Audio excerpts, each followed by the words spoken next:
What is up, y'all? They call me Ego. I'm back with another video. I figured I better post this before someone else does. Not that I have a large audience, but you never know with the internet these days. We got a little controversial on stream last night or yesterday, and I figured why not clip this and post it. I'm not gonna censor my thoughts, but I think there's a lot of good info in here, a lot you learn about Ego. However, it's just me talking, so I'm probably gonna sit with some like gameplay clips in the background for you guys to watch while you listen, if you care to listen, if you enjoy. My sweatshirt matches my background on this cam. Sorry, chat. We live in a world today where if it's illogical, it's logical, or if it doesn't make sense, then that's what makes sense. What do you mean by that?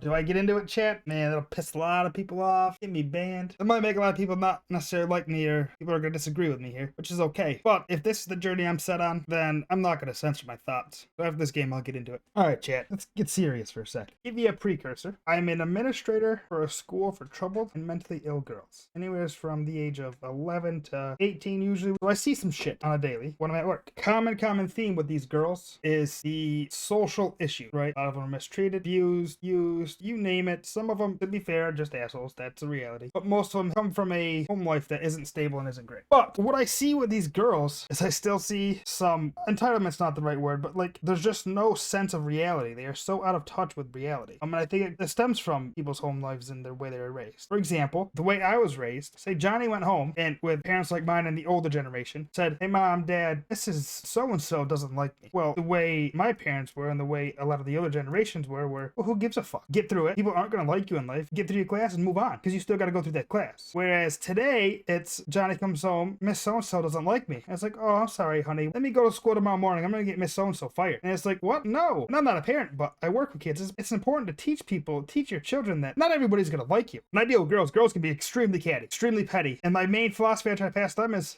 people are not going to like you in this life, and you are not going to like people in this life. That is the reality. It's being able to find ways to work through it and move on. And that transfers into the workplace issues now. Now you're an adult. Mr. and Mrs. Boss Man or Woman, I don't like this coworker. This coworker doesn't like me. Mr. and Mrs. Boss Man or Woman are going to be like, I don't care. Do your job. You got 8 hours. Do your job. Work through it. I'm not asking you to be best friends. I'm asking you to work together. And it's being able to do that without being petty, without being hateful or harmful or hurtful to people. And I feel like in today's age, we've created the mantra that you either agree with somebody or they're the enemy, they're evil, and they can do nothing right. Why is it like that? I can disagree with 300 people and still be friends with those 300 people. Because somewhere along the line, our ideals will align somewhere. It's so mind-blowing. That's where the cancel culture comes from, I think. So now, what does that bring me to is like, we're so out of touch with reality, and I'm trying to make it as a social media content creator. And maybe that's why is because everything's online and digitalized. The social like concepts aren't there for people. I had to study sociology through college. Concept like in today's society, it's you're forcing people to agree with you, and if they don't agree with you, they're just wrong. And they're the enemy. They're evil. And it's like, no, there's a part of humankind that's, hey, you don't agree with me, that's okay. I'm sure there's something we agree on, but that's okay. We don't have to agree on this topic, right? And that brings me to, so at my work, we're very, very accepting. We're very open. If a girl at our school wants to identify as male, they can. And I've been trying to combat that. Not because I think being transgender is wrong. I think if you want to make that decision for yourself, great. However, we're responsible for the care and well-being of teenaged girls that are already mentally ill in some sort of way. Whether that's depression, whether that's physical or emotional contagion, whether that's SUI ideation. I abbreviated the first word because I don't know if I can say that. Whether it's anything, they are dealing with that stuff. So now we're being super accepting without a conversation. With a conversation, I get it. I understand.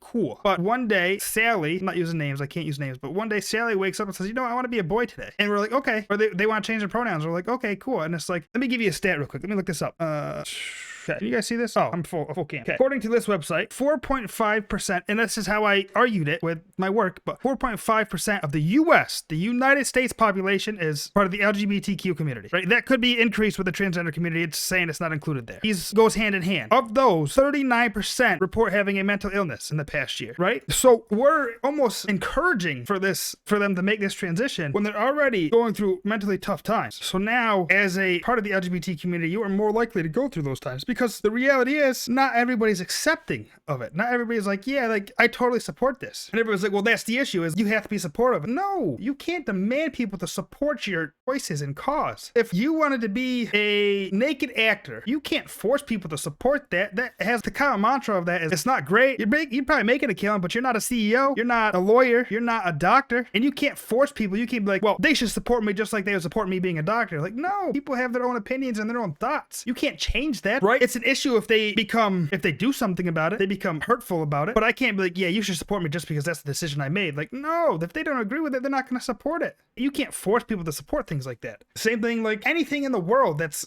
got any sort of controversy around it, people try to, well, you have to support this because this is right. And it's like, to you, it's right. To other people, it might not be right. Same thing, like my parents were religious and they're against me being gay. Well, they have a set of beliefs. They have a right to religion. That is their privilege, okay? So whether it's right or wrong to you, it's right to them. And that's okay as long as they're not hateful towards you, right? And maybe if they don't want to necessarily associate with you, that's not them being hurtful towards you, right? Does it hurt? Sure, of course. That's not what I mean. I mean, if they're intentionally mean and abusive towards you because that's how you feel. And again, whether that's right or wrong, that's a different conversation. But they have that right. So everybody's like, oh, well, you don't agree with people being transgender? And I'm like, no, that's not what I'm saying. I'm saying it's not for me. I'm not a part of that community. If they want to do that, go ahead. By all means, go ahead. That is their right. But you can't force me or expect everybody just to bend at your will. Like, no, it doesn't work like that. That's not how the world works. And I don't understand where it comes from. I used to teach math for this school before I became an administrator. And I had one girl, realistically, it came down to, she didn't want to do math. She didn't want to do the work, right? But she went to our, at the time, academic director. I was giving out Christmas worksheets just to be light. It was a week before Christmas and said, I don't do Christmas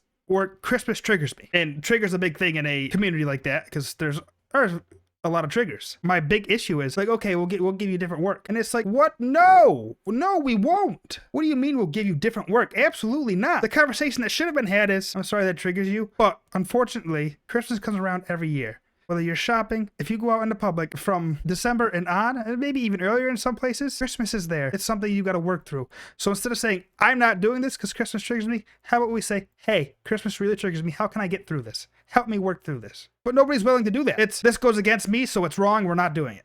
That's the cancel culture. Like, no, work through it. How can we progress? And it's not by saying, well, we're canceling it. That's progression. That's not progression. That's avoidance. That doesn't solve anything. Same thing with the race and all that stuff. And I don't want to get too big into it, but everybody's like, well, this happened, so we're going to shut it down. Oh, how about we work through it? Anything political. Well, they disagree, so we're canceling it. They did this, so we're done with it. Like, no. Let's work through it. Let's help make people better. And I don't know if I can even talk about this stuff. I don't care. I'm not censoring myself. We got to come as my generation. I'm so out of touch with my generation because I'm not that way at all. I wasn't raised that way. I don't know. I'm not that way at all. I talk to friends that are that way. I have friends that are that way, but I'm so out of touch with that generation. I think though, in my opinion, and again, people are going to disagree with me and that's okay. And I'll have a conversation. I'm open to a conversation with anybody. But in my opinion, we are so out of touch with reality, with how the world actually works. People aren't always going to be nice. People are judgmental naturally. People judge things, whether it's because you're gay, whether it's because you are a different race, whether it's because you're walking through with a dirty, grungy, people are judging you. That's the reality. And you can either care about it, you can care about it, or you can not care about it. I chose not to care about it. You want to judge me? Cool, judge me. I don't give a shit. Because I know who I am. I know I'm the greatest person that walks. That fits the ego. I guess that's the mindset, is like, in my world, I am the greatest person that walks. In your world, you should be the greatest person that walks. I think that creates, and no, don't overdo it. That becomes narcissistic. But I think that creates a part of self-confidence that will get you through a lot easier than if someone says, she looked at me. Like, how many times you heard a girl, she looked at me the wrong way. Okay, she looked at you. Who the fuck cares? She looked at you. Am I wrong here? Chat, help me out. Am I wrong here to think that way? Sometimes I feel like we create mountains out of molehills. She looked at me the wrong way. We make that a mountain. Is that really an issue? No. Did it hurt you? No. No, if she came up and socked you in the face, I probably have an issue with that, right? Anybody would. There's a difference. There's a difference between saying that a certain community is being actually hateful towards a certain community and intentionally doing it, constantly doing it. And then there's just like, well, that doesn't align with my beliefs, so I don't support them. Because the people these communities are going after are the people that are saying that doesn't align with my beliefs, so I don't support them, or I'm not supporting that. Or they can stay on their side of the world, I'll stay on my side of the world. We'll do our own things, right? And if we meet in the middle somewhere, that communal basis doesn't have to be a topic of interest, if you will, right? People can keep their differences separated and align their similarities. That is what real life is and should be, in my opinion. But we are not there anymore.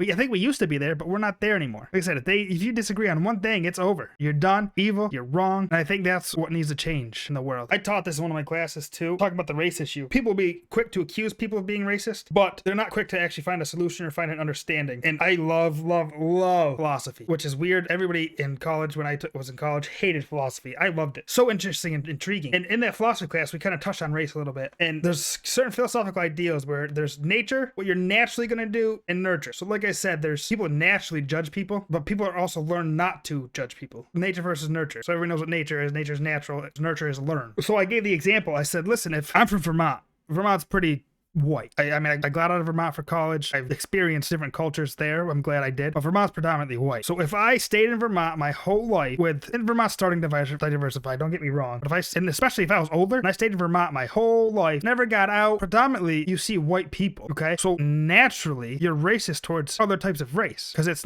instinctual. You're not used to seeing that. Think of it this way. You have a zebra, right? Zebras have stripes. Zebra has their stripes. Now, sometimes zebras are born without stripes, right? It looks like a white horse. If you study and watch the behavior of a pack of zebras, I don't know if they're called a pack of herd, whatever you want to call them. The zebra born without stripes is usually outcasted. They're over here. They're not with the pack because they look different. Instinctually, right? Because it's all about survival in a zebra's mind. There is no social, their brain doesn't process the social norms and things like that. Instinctual, they're like, this is different. He or she is not like, they're not like the rest of us. We're not doing this. Outcasted, right? So that's nature. And the same goes for humans. I mean, at the end of the day, humans are animals. And at the very basis, our goal is survival. I mean, we're obviously advanced and evolutionized. At the end of the day, when you're born, so a baby's born, a white baby is born into a white family, predominantly white. The first black person, Hispanic person, whatever race you want to name, they see, their first instinct is like, wait a minute, this person looks different. I've never seen a person like this before, because they're instinctual before they have an understanding of what goes on, before their brains develop. Their instinct is like, wait a minute, this is weird. This isn't what I'm used to seeing. This isn't what I'm accustomed to. So that's where nurture comes in. Okay, and same goes for a black baby, a black family, black neighborhood, goes out and sees a person that's Hispanic, white, whatever race you want. They're like, wait a minute, no, that's not what I'm used to. So that already creates a cultural divide. From day one you were born, there's a cultural divide. So everybody's teaching people, like saying, we gotta change racist people, but to combat racism, everybody thinks racism's taught. It's a taught behavior. No. If you go back into like philosophical studies, racism's natural. It's got to be taught out of. It's got to be nurture. And studies have shown, and there's plenty of studies on them, you can look them up. I learned this all in college. Studies have shown if you have a black family adopted a white baby, that white baby is going to be more accustomed to the black culture, more willing to diversify themselves in all cultures because they understand that they're white. They have black family that took care of them. It's the same thing as if a lion takes in, not that this was happening, but if a lion takes in a tiger or a jaguar or whatever, or you see it all the time, animals will adopt other animals that should technically be scared of these other animals, but they're not because there's a nurture there. They learned, oh, wait a minute, this is okay. That's how we domesticated animals as humans. But dogs in the early days when we tried to domesticate them, we're like, yeah, the happy-go-lucky way that dogs are now. No, dogs are probably biting people's arms off, like they were trying to survive. But they're like, wait a minute, this person feeds me, this person grooms me, this person takes care of me, shows me affection. Okay, I can trust these people. That's nurture. It's a learned behavior. And then over time, that becomes a evolution. So I think we're going all about the race issue totally wrong. Nature versus nurture. We gotta start nurturing, not assuming that racism's learned. It's not. Studies show that it's natural. The survival instinct. That's all I got for you. That's my controversial ego segment on the day. Let's get back into the games.